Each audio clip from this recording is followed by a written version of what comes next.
to the All Around Adventure Podcast, the show where you hear amazing tales from afar and the all-important life lessons that go along with them. Here's your host, Josh Guerrero.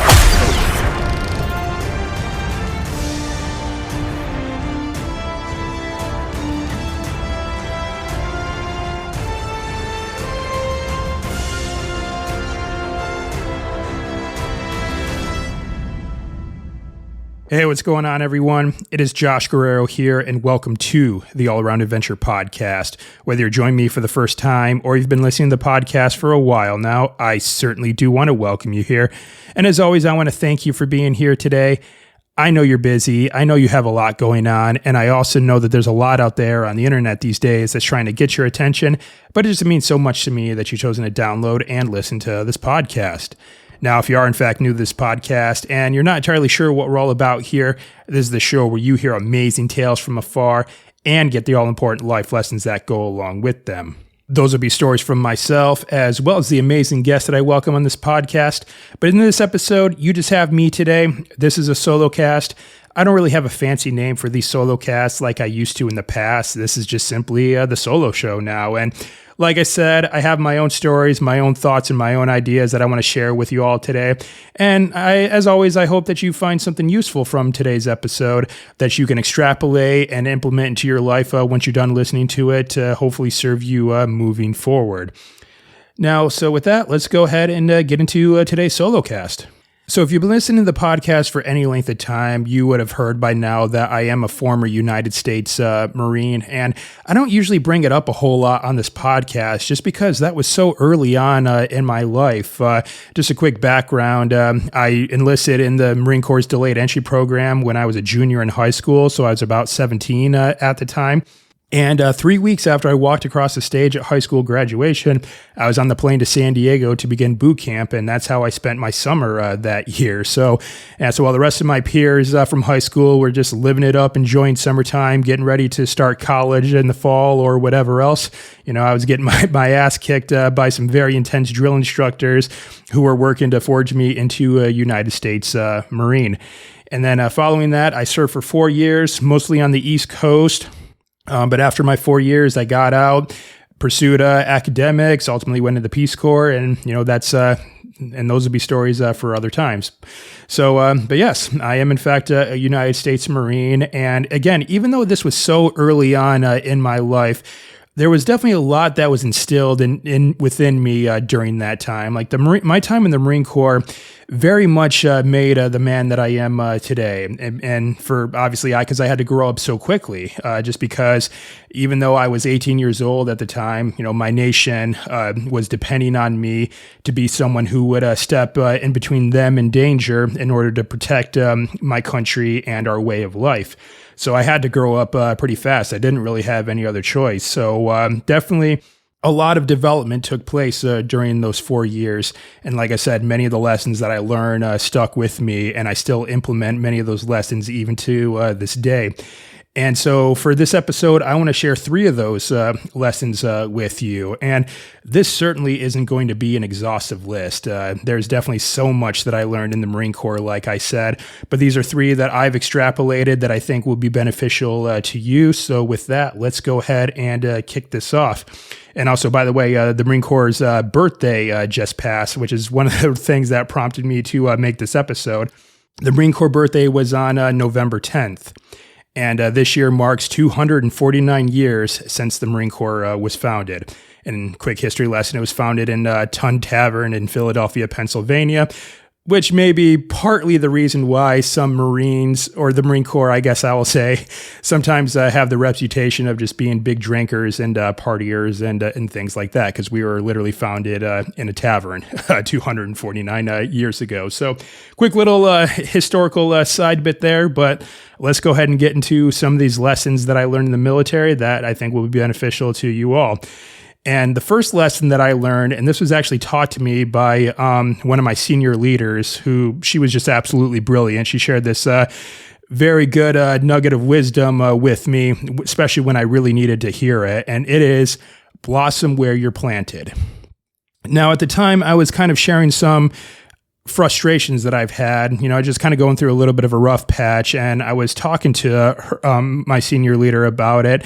And this is what she said to me: blossom where you're planted. And she could tell one of the things that was bothering me was really just the location that I was based in. Like, I was in Jacksonville, North Carolina, which, if any of you who's ever been there, this city, I don't know, it's probably different now. It's been a while since I've been there. But at the time, at least, like, the city can kind of be summed up in three things: tattoo parlors, restaurants, and strip clubs, and everything like that. And then also, like, there was a lot, like, around the town, a lot of businesses were kind of a little bit shady, trying to take advantage of these young, impressionable Marines, some of whom maybe have just gotten back from a very, very rough deployment, and they have a lot of extra money from their deployment. And of course, they're trying to get, like, their hands on it when they're sort of, like, in this more vulnerable state, I would suppose I'll say.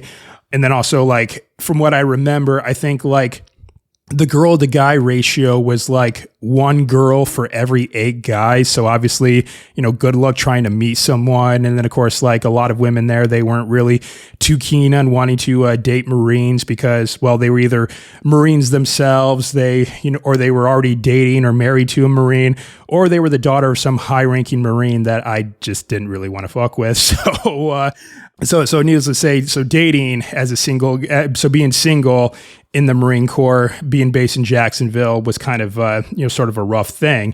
And so, I was just a little bit frustrated. So, but when she said blossom where you're planted, basically the analogy here is, and also, by the way, y'all, I'm going to be throwing out some curses today. I'm talking about the Marine Corps. I'm a Marine. It's kind of just a pretty well-known fact that veterans, we swear a lot. So if you got littles within earshot of whatever device you're listening to this episode on, just be aware of that.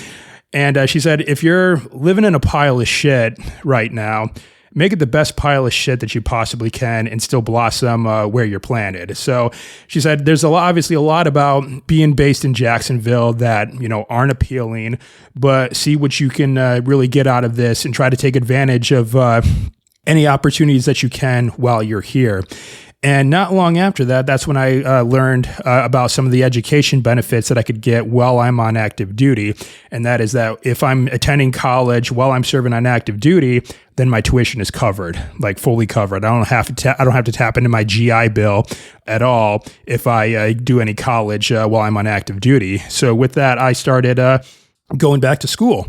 And before I got out of the Marine Corps, I graduated with my associate's degree, which served me well when I transitioned to university when I got back to Michigan. And so then that was a lot of my decision to start up college again came from what she had said to me: blossom where you're planted. So keep this in mind, y'all. Maybe you're in a certain location, or maybe you're just in a certain circumstance where things just aren't ideal. And they may not be ideal that long. And of course, that doesn't mean you have to stay there. And again, either in that location or in that situation indefinitely. But see what you can get out of that situation. See what you can extrapolate, or I guess I will even dare say exploit from that situation for your own benefit, your own gain. And again, I certainly found that when I was dealing with that frustrating moment being based in Jacksonville, and I've definitely found some good things out of it to really allow myself to grow and again, set me on a good trajectory for the rest of my life. So blossom where you're planted. That's the first lesson that I wanted to share with you all today. All right, the next lesson that I want to share with you all is train as you fight.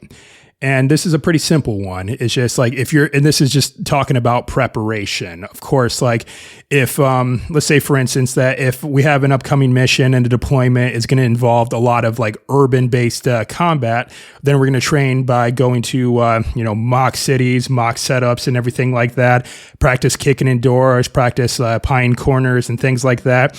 We probably won't be very effective operating the city if we spend all of our training up in the mountains or out in the desert or, maybe out in the desert, that could apply. But being in a snow-capped mountain probably isn't going to prepare us very well for urban operations in a hot, dry location necessarily. So this was just kind of sort of an idea that sort of stuck with me when it came to certain things that I wanted to prepare for in my life. Obviously, like I said, my academic journey and everything.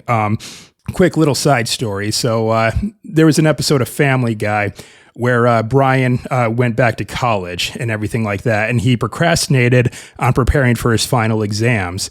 And then, and then when Lois offered to help Brian help him prepare, he says, "Oh, don't worry about it, Lois. I know exactly who I need to go to help me prepare."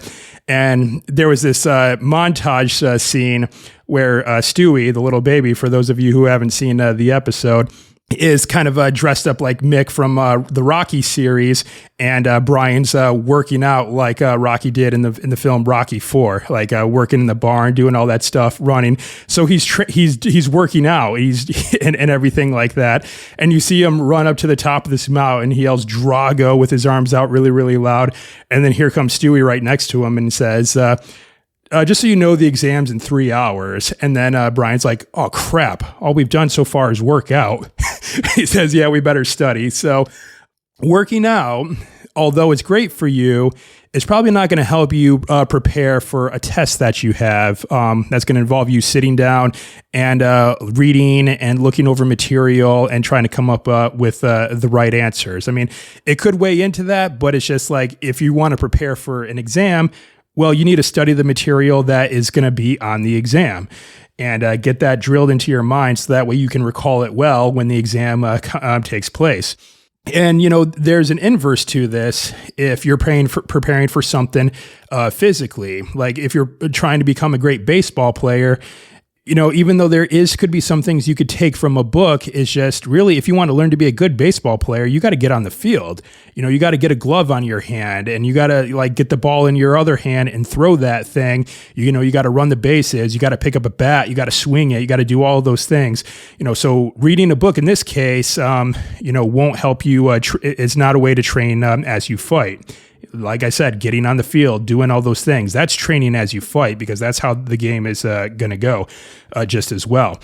And when I did MMA a while back, you know, anytime I would take, you know, the class through like a cardio session, I would say, okay, fight gear on. And what this would look like, it would be mouthpieces in, fingerless gloves, shirts off, just shorts. Pretty much like the gear everyone would wear when they go into the cage and actually fight. And then that's what we would do our cardio in. And I did this because, you know, a lot of times in the gym, at the time, a lot of fighters, they wouldn't wear mouthpieces or they wouldn't wear their gloves when we're just doing some of the drills or anything like that. And when they would get in the cage, all that equipment, once they're putting it on, it felt foreign to them because they weren't using it regularly in training. And it made the fight a little bit different because their mind was kind of sort of having to process these foreign objects, if you will. So they weren't training as they fought. So again, this just goes with just preparing for anything in life, whatever it is that you have on the horizon that you feel like you need to get ready for, whatever that is, do whatever is required or whatever activities are required with that in preparation. So like when I was hiking across Michigan, you know, people ask me, so what kind of training plan did you do to get ready for your through hike? Well, I hiked. Because that's what I was going to be doing on the hike. I was just going to be hiking a lot. So I hiked a lot in training. And the same thing when I ran my ultra marathon. I just ran a lot because I wasn't going to be doing anything else in the actual event other than running. So I just ran. So think about that. Whatever you're preparing for, train as you fight. All right. And the last thing that I want to share with you all, and this is a personal favorite of mine, and that is use the KISS rule. And KISS is an acronym. It means keep it simple, stupid.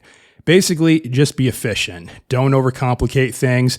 Don't make a mountain out of a molehill or anything like that. And there were certainly moments during my service where I just got frustrated at the most seemingly like mundane things. And again, like I said, I made a mountain out of a molehill. And really, the problems that I was getting so upset about were actually pretty solvable. But I didn't keep myself in the right frame of mind. I tried to make it like a lot more complicated than it was. And so I just found ways to simplify things as I go. And again, get my work done more efficiently, but still accurately, still not, you know, diminishing or compromising quality in any sort of way. And this wasn't me like cutting corners or anything like that, because the job got done right, and it got done correctly, and again with good quality. But I just found efficient paths in order to get to the final product. And this is a concept that has served me well so much in so many other aspects of my life. Efficiency when it comes to planning and going about my travels.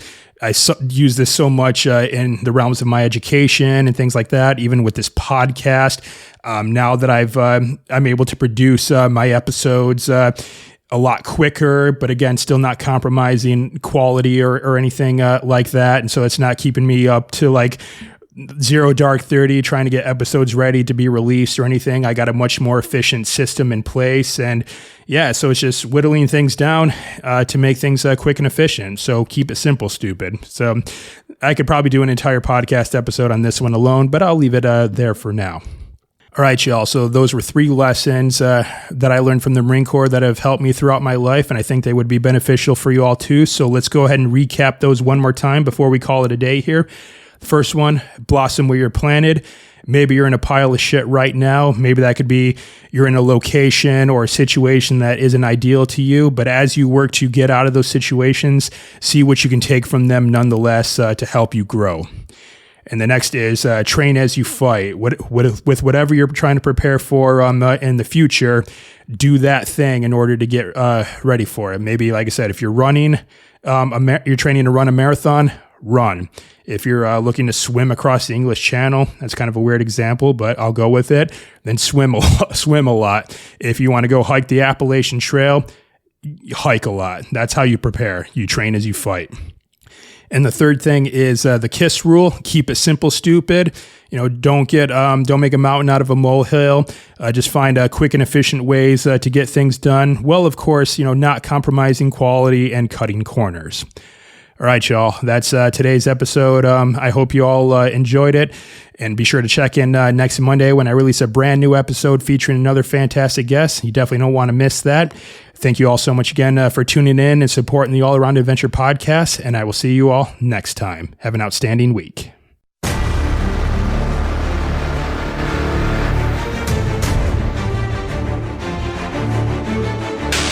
Thank you for listening to the All Around Adventure podcast.